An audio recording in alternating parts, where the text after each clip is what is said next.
Bonjour à tous et bienvenue sur cette table ronde concernant le Green IT. Alors je vois que ça commence déjà dans le chat à propos des horaires. Alors oui, en effet, il y a eu un loupé. Je vous explique rapidement. Normalement, les tables rondes, je les fais de 13h30 à 14h, mais j'accueille toujours mes invités 15 minutes avant. Du coup, l'invitation s'adressait à eux et il y a eu un petit souci de communication sur les événements Meetup. On prend note et ça se reproduira pas. Donc aujourd'hui pour ce sujet sur le Green IT, j'accueille deux personnes qui sont plus ou moins proches du domaine. Primo Emmanuel Demey, certifié Green IT, qui nous expliquera un peu plus en détail de quoi il s'agit. Et Arnaud Bonjour à Cole, tous. ouais, salut Emmanuel. Et Arnaud Cole de chez Ipon qui viendra, qui lui pousse ces sujets-là chez Ipon depuis maintenant quelques mois, qui nous expliquera un peu quelle est la démarche qu'il souhaiterait voir adoptée chez les clients et ce qu'il pense et voit du Green IT. Euh, Salut à tout le monde. Du coup, avant de commencer, j'aimerais bien que Emmanuel, tu nous expliques par exemple, pour toi, le Green IT, qu'est-ce que c'est? Alors, pour moi, le Green IT, c'est une démarche un peu en continu pour connaître l'impact écologique d'un système d'information. Que ça soit en tant qu'utilisateur, en tant que développeur, que ça soit sur le poste de l'utilisateur, côté serveur, sur le réseau, c'est d'avoir une vision un peu globale sur l'impact écologique d'un système d'information ou d'un produit numérique, quel qu'il soit. Que ce soit du web, du natif, une application mobile, je ne sais quoi. D'accord. Et toi, du coup, Arnaud, comment tu te positionnes par rapport à ça? Quelle est ta définition, entre guillemets, de ce qu'est le Green IT? Pour moi, le Green IT, c'est une sous-partie du démarche numérique responsable, donc qui consiste, comme l'a dit Emmanuel, à mesurer et piloter son usage d'un SI, sensibiliser, mobiliser du monde et se responsabiliser sur sa consommation, pas seulement de services. Et moi, je m'intéresse surtout au Green IT dans les aspects data, puisque je suis data architecte chez Ipon depuis 4 ans. Et c'est sur mes missions de conseil en architecture de data que j'essaye de sensibiliser mes clients à ces sujets. Et j'expliquerai par la suite un petit peu quel est. Ouais, t'as des petits soucis de connexion, Arnaud, j'ai l'impression qu'on te perd de temps en temps. Euh, du coup, Peut-être qu'on peut rebondir dessus.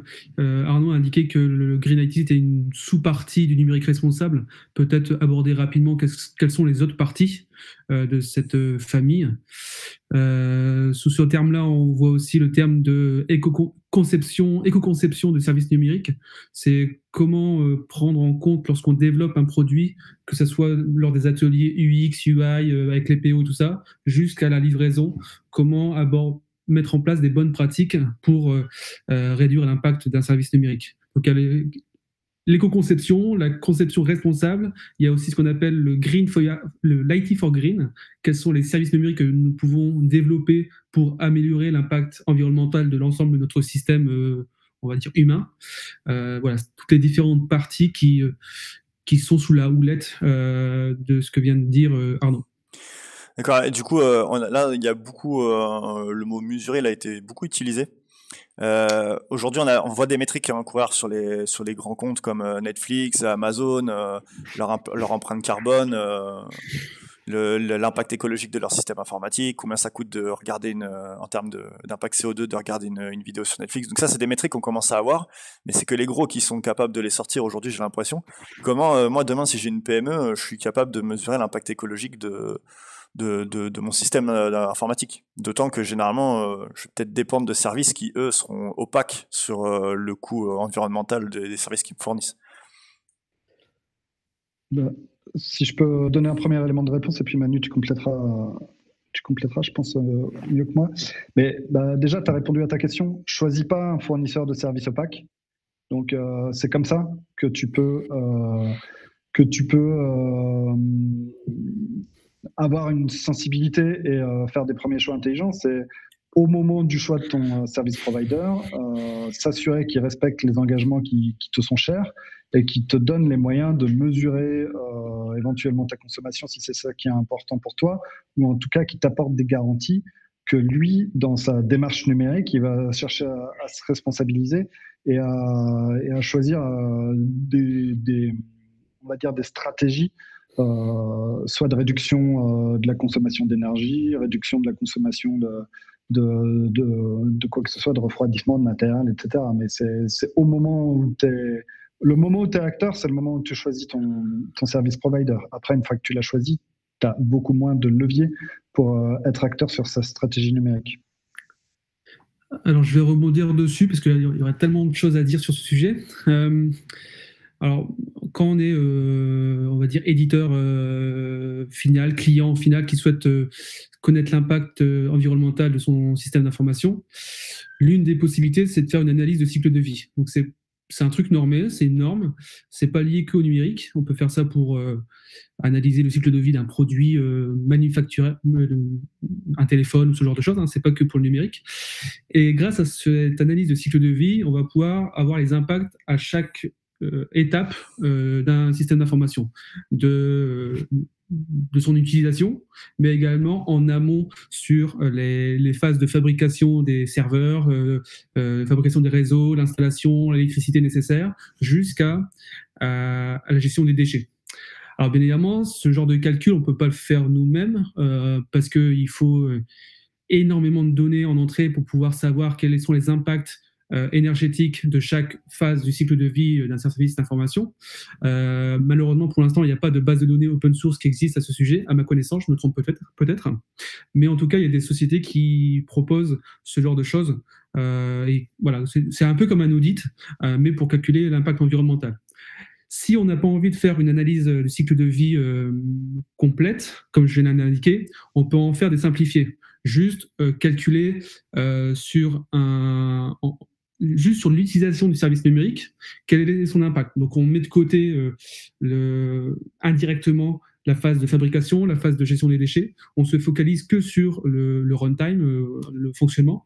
Et donc là, il y a des outils qui nous facilitent la vie. Donc c'est pas des outils très précis, hein, parce que voilà, c'est ce qu'on appelle une ACV simplifiée, qui se base un peu sur les statistiques d'autres sites qui ont été audités par la communauté comme le greenIT.fr et ce genre de choses. Mais en tout cas, ça nous donne une bonne première vision de quel est l'impact environnemental de mon système d'information. Et pour moi, le plus important, c'est pas d'avoir un chiffre.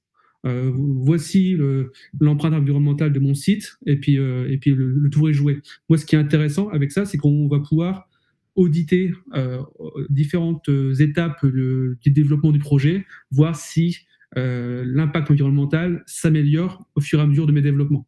Donc c'est un peu comme une manière itérative, un peu comme le DevOps, l'agilité, c'est qu'on va s'assurer que l'empreinte environnementale de mon système d'information ne se dégrade pas au fur et à mesure de mes développements. Alors du coup, tu as parlé de la partie production, runtime. J'ai l'impression qu'il y a des choses qui sont faites pour justement alléger le poids de certains applicatifs, notamment je pense là récemment avec Quarkus qui a été développé pour essayer de minimiser l'empreinte mémoire des applications Java et ce genre de choses. Ouais. Il y en a d'autres sans doute que je ne connais pas. Par contre, ce que j'ai observé, c'est que globalement, quand on fait ça, la CI/CD, ça devient un peu le tapis sous lequel on met la poussière. C'est-à-dire qu'on va déporter beaucoup de complexité de traitement, de calcul, qui sont du coup énergivores, qui vont demander des ressources et qui sont exécutés de manière assez fréquente. On va leur demander de faire un travail pour que justement cet impact environnemental, je dirais même en fait plus sur la facture au final, pour le client au moment du run, ça soit moins conséquent, mais au final, on fait juste déplacer le problème un peu plus haut en disant voilà, maintenant j'ai un coût de build qui est plus élevé, quoi. Comment tu peux t'en prémunir? Alors déjà, il y a un petit attention, je vais indiquer avec ce que je vais argumenter juste après. Je suis pas là pour dire que améliorer la partie back côté serveur est la priorité numéro 1 ou pas pour améliorer les performances environnementales. Toute action, qu'elle soit minime ou très importante, doit être mise en place pour réduire l'impact global d'un système d'information. Mais avant d'améliorer tout ce qui est côté serveur, il y a peut-être d'autres choses à mettre en place pour améliorer l'impact écologique. D'après toi, Greg ou Arnaud, quelle est, sur un système d'information, quelle est la brique qui a un plus fort impact? Au niveau coût ou au niveau économie? En termes empreinte environnementale. Moi, je dirais que c'est le transport pour aller bosser. Ouais, on va se limiter. On en a déjà discuté pas mal. Greg, je sais pas, mais est-ce que c'est le réseau? Est-ce que c'est le téléphone de l'utilisateur? Est-ce que c'est le serveur? Quelle est pour toi la partie qui a le plus d'impact? En vrai, je sais pas. Je suis incapable de quantifier exactement le truc. Mais je dirais peut-être le poste du développeur. Je sais que ça avait été assez impressionnant. Il y avait quelqu'un qui s'occupait du Green IT justement dans une des missions que j'avais faite et genre, on avait un fichier à remplir. On remplissait le fichier et on voyait que si on avait ou pas un écran auxiliaire, le truc pouvait tripler quoi. Eh ben, à mon avis, ce qu'a fait ton collègue là dans ta ancienne boîte, il a recensé tous les devices qui étaient utilisés par les développeurs pour faire une analyse de cycle de vie complète de votre système d'information. Donc, ce que je parlais tout à l'heure, c'est un use case, là, tu l'as fait sans le savoir, il y a plusieurs années chez un des clients. Mais comme tu l'as indiqué, le plus fort impact, c'est côté utilisateur. Alors, ce que j'ai appris suite à la formation Green IT, c'est qu'il y a beaucoup de greenwashing un peu partout. C'est pas les gros data centers, ils sont pas neutres en termes d'impact. C'est pas les gros data centers Google, Amazon ou autres qui sont les plus énergivores, on va dire. C'est le poste de l'utilisateur. Pourquoi? C'est parce que pour un serveur, tu as 200 postes utilisateurs. Le plus impactant, ensuite, pour un poste utilisateur, est-ce que c'est à la fabrication ou est-ce que c'est à l'utilisation? En fait, c'est facile à savoir parce que ce qui coûte le plus, c'est, entre guillemets, c'est faire l'extraction des minerais qui sont nécessaires pour fabriquer les téléphones. Donc, en fait, le plus coûteux, c'est à la fabrication des devices utilisateurs. Donc, si tu optimises tes serveurs avec Quarkus ou autre, quel qu'il soit, l'impact principal, ce sera pas le retour sur investissement, entre guillemets, ne sera pas le plus intéressant. Bien évidemment, je suis d'accord avec toi. Ce qui est intéressant en optimisant côté serveur, c'est que toi, en tant que développeur, tu as la main dessus, parce que c'est toi qui code sur le serveur et tu sais les optimisations que tu peux faire. Si on veut améliorer les usages côté client, il y a d'abord une phase comment dire, faire prendre conscience aux utilisateurs finaux, les personnes lambda comme moi, comme n'importe qui, qu'il y a des pratiques qu'on a prises depuis plusieurs années qu'il faut réfléchir avant de le refaire maintenant, quoi. Changer de téléphone tous les 2-3 ans, est-ce que c'est nécessaire? Changer de... Ça, du coup, ok, je rejoins là-dessus. Toi, Arnaud, par exemple, tu disais que que tu t'intéressais plus à l'impact de la data, de ce que j'ai compris quand tu t'es présenté tout à l'heure. Par rapport à ce que Emmanuel il vient de dire, comment tu te situes au final? Est-ce que tu as l'impression que ce que tu fais fait partie des priorités au final d'une consommation informatique raisonnée, ou est-ce que c'est parmi les petits efforts qui peuvent faire une différence? Bon, c'est sûr que réfléchir au moment de sa politique d'achat, essayer de sensibiliser chacun des utilisateurs et les rendre volontaires pour garder leur ordinateur un an de plus, leur téléphone un an de plus, etc. Ça peut avoir un réel impact et on essaye à notre niveau, au sein d'Ypon, qui est une petite structure, on essaye de réfléchir à ça. Mais moi, sur la data, ce que je me dis, c'est finalement, maintenant, on a des mauvais exemples parce que on voit on voit les GAFAM qui accumulent plein de données pour s'en servir un jour. Du coup, maintenant, si je monte une architecture data pour un client, moi, j'ai la capacité avec le cloud de stocker toute sa donnée à vie, puisque il n'y a aucune limite de stockage. Tant que tu payes, tu peux stocker tous les zeta-octets de données que tu veux. Ouais, du coup, c'est intéressant ce que tu dis parce que j'ai quand même l'impression que les clients ils se posent la question de est-ce que ça m'intéresse d'avoir une consommation d'énergie et un système d'information raisonné s'il n'y a pas la question de l'argent derrière. Justement, en fait, si tu prends le problème de l'angle capacité technologique, aujourd'hui, j'ai toute la capacité technologique nécessaire pour stocker toutes les données que je veux aussi longtemps que je veux. Mais si tu prends la question par le besoin utilisateur et que l'utilisateur métier à la fin il dit ah non mais moi mon dashboard je le consomme une fois par mois, j'en fais une extraction PDF et après je me réfère que à cette extraction PDF et les données du passé je les regarde pas puisque moi ce qui m'intéresse c'est mon extraction.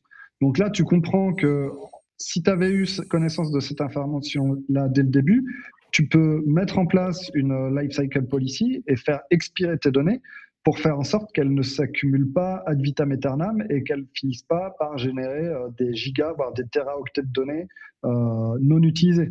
Il faut vraiment, plus on a un système de données qui génère à forte vélocité, donc qui génère des millions d'événements par jour, voire par seconde, plus il faut leur mettre une date d'expiration, un time to live, parce que sinon on va se retrouver sous des montagnes de données. Ça va pas nous coûter forcément très cher à stocker, mais par contre, la donnée inutilisée, et ça, je pense que c'est une des petites actions auxquelles il faut être sensible en data architecture.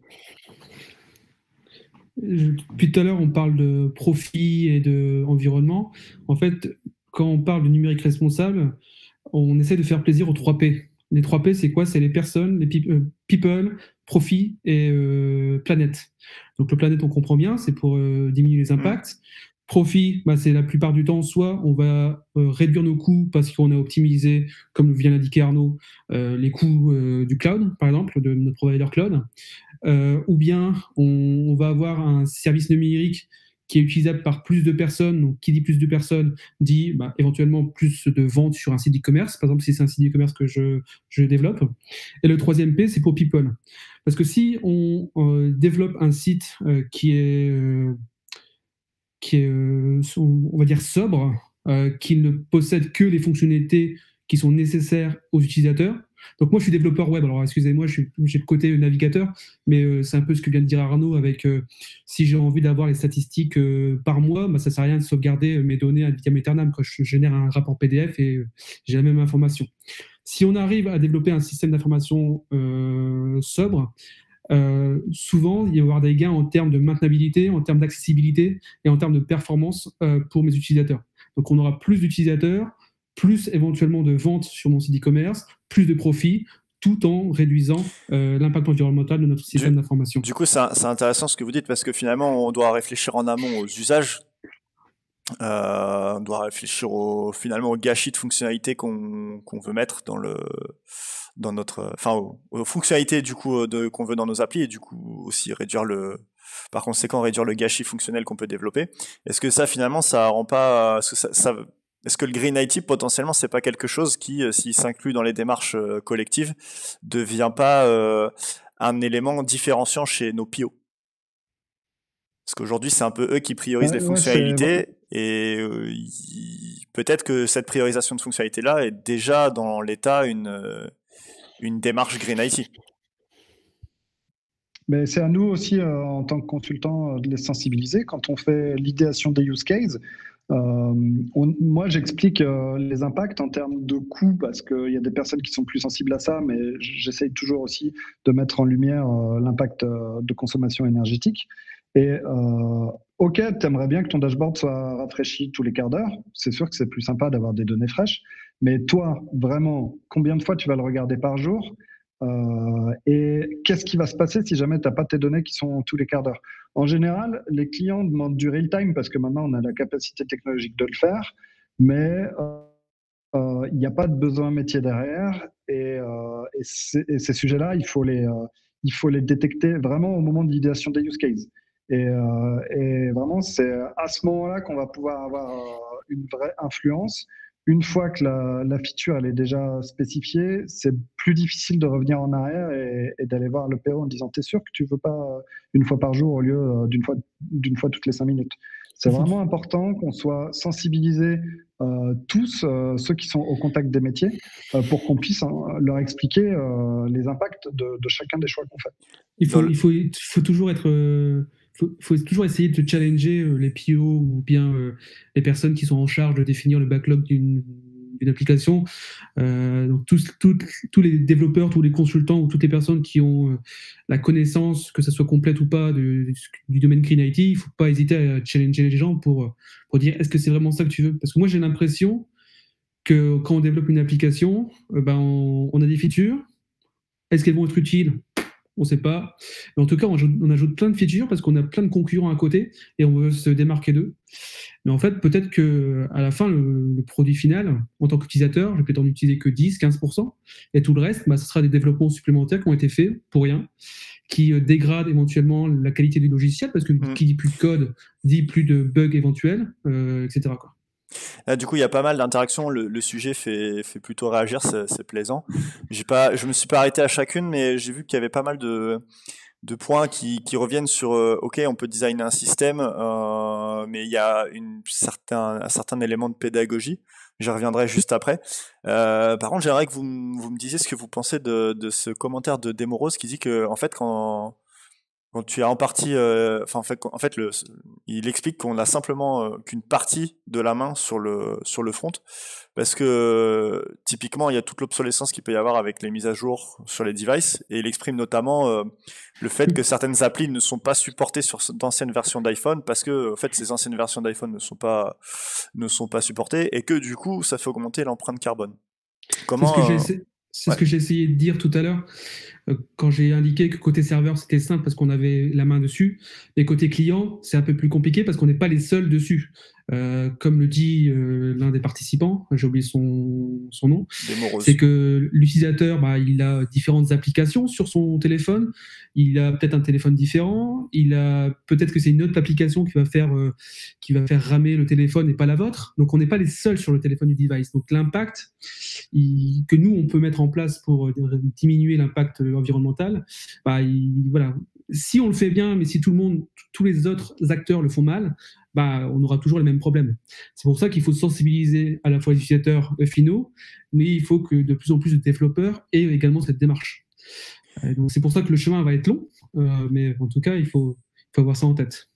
Alors, je ne sais pas si je réponds à la question de l'intervenant. Mais... Je pense que c'était à peu près ça, mais il y a aussi le côté... comme le dit aussi... Je te laisse parler, Arnaud, désolé. Lilian 12... Comme le dit aussi Lilian 12, c'est finalement, est-ce que si on fait plein d'efforts pendant un an et puis à la fin de l'année, on va se faire un petit séminaire avec tous les développeurs, on prend l'avion pour aller faire un séminaire en Europe, est-ce que ça veut dire qu'on a ruiné tous nos efforts? Moi, je pense pas, parce que il faut faire le maximum d'efforts sans que ce soit pénalisant non plus pour le projet. Il faut qu'on essaye de faire chaque petit effort compte dans la démarche intellectuelle, d'avoir une approche holistique et de prendre en compte tous les impacts. Donc, mais c'est sûr que ça devrait... je ne sais pas si, Manu, si dans les ACV, ça ACD, du coup, en c'est... ligne de compte analyse aussi le transport de l'équipe. Ça dépend le type d'ACV en fait, que tu fais. Donc, pour répondre à Greg, ACV, c'est analyse du cycle de vie. C'est l'audit, grosso modo, de l'empreinte environnementale d'un système d'information, notamment. Pour répondre à Arnaud, si tu fais une ACV complète, tu peux définir les critères de déplacement des développeurs. Donc ça, c'est en fait quand tu fais une ACV, tu définis j'ai oublié le terme, une fonctionnalité. On va borner l'étude et c'est à toi de dire en amont, ok, dans l'ACV, je veux prendre ça en compte, ça en compte, ça en compte. Et si tu fais une ACV 6 mois plus tard pour voir les améliorations ou pas qui ont été faites, tu vas faire exactement la même CV avec les mêmes bornes que tu as définies au début. Donc si dans tes bornes, tu dis je veux prendre en compte les trajets des développeurs, c'est tout à fait possible. C'est ce qui avait été fait dans la mission justement du Green IT, où ils expliquaient comment tu viens au travail.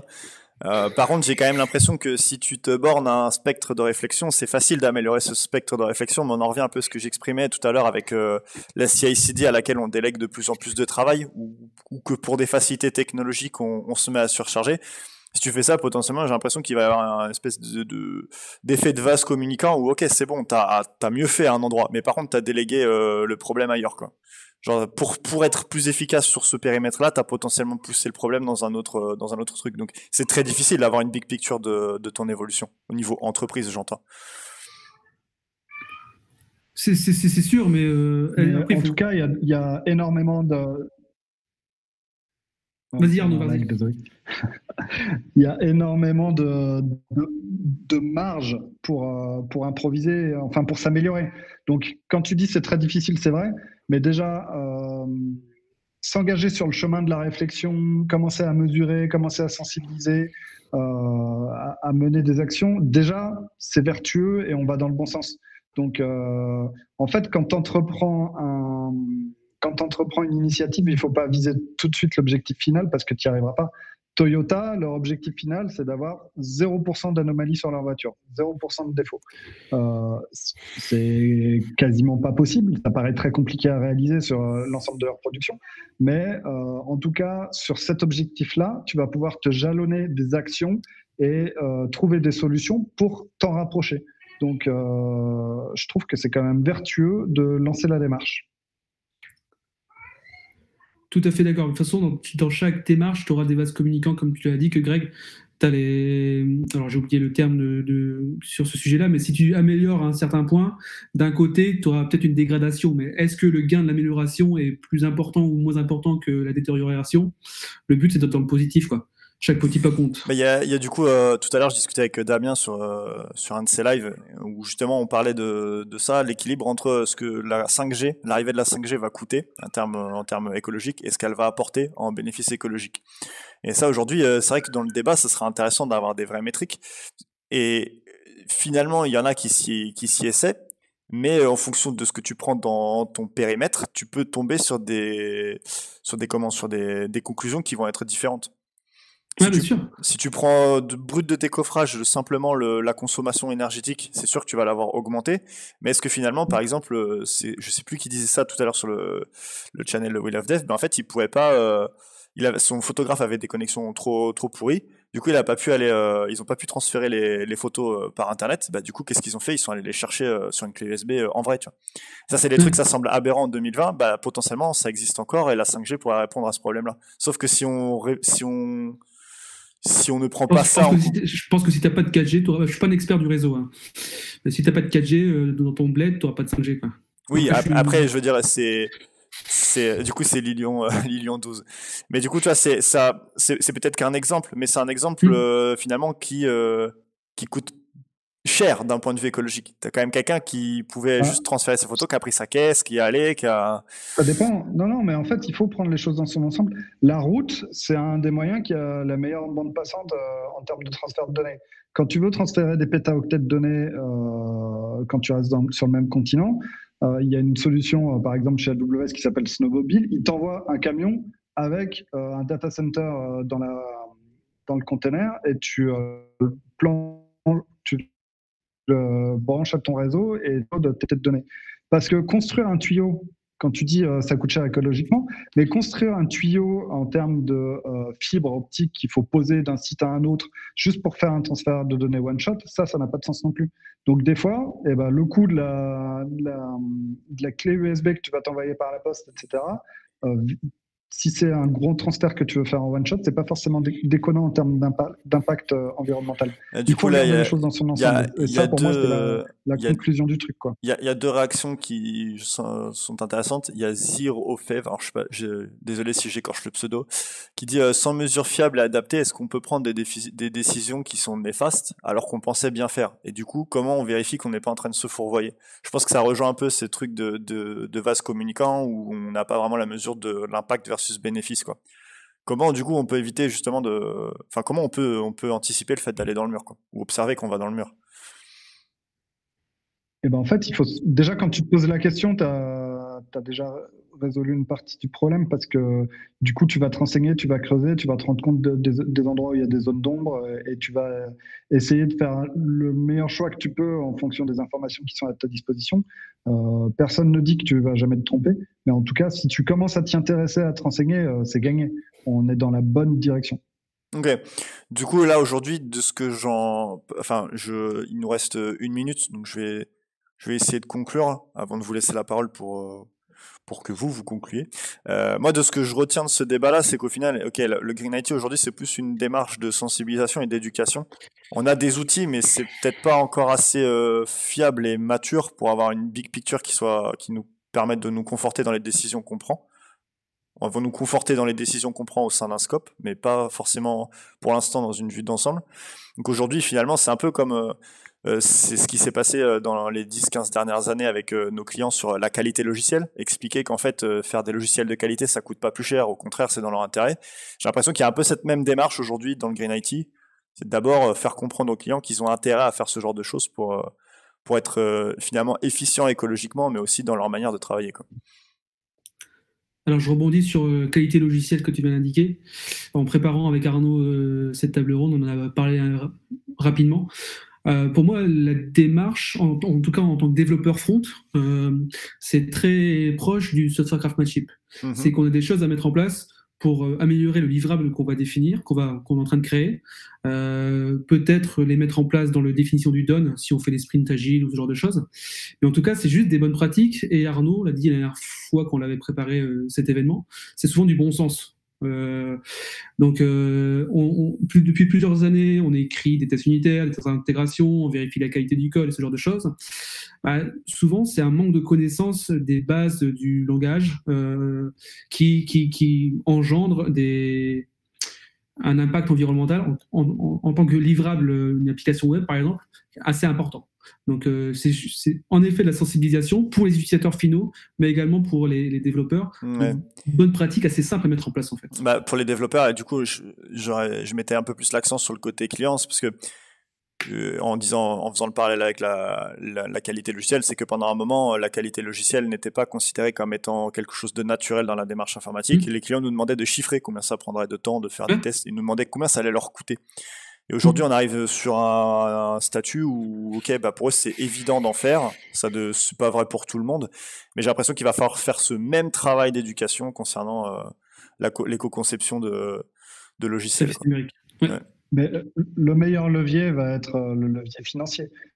Quelqu'un qui n'a pas cette sensibilité, si tu lui expliques que d'utiliser des services éphémères, c'est ce qu'on fait de plus en plus, va avoir un impact sur la réduction des coûts, là, tu vas rencontrer l'intérêt de ton interlocuteur. Donc, c'est souvent, heureusement pour nous, les efforts qu'on va faire sur l'éco-conception vont se traduire par des économies. Et c'est ça qui nous permet finalement de rentrer facilement sur ces sujets et de convaincre assez facilement. Ouais, j'ai l'impression que ce sera vraiment le nerf de la guerre et que tant qu'il n'y aura pas un peu cette KPI qui apparaîtra à tous les échelons, ce sera compliqué de faire ce travail autrement que de manière isolée au moment de développer et de mettre en place les choses, quoi.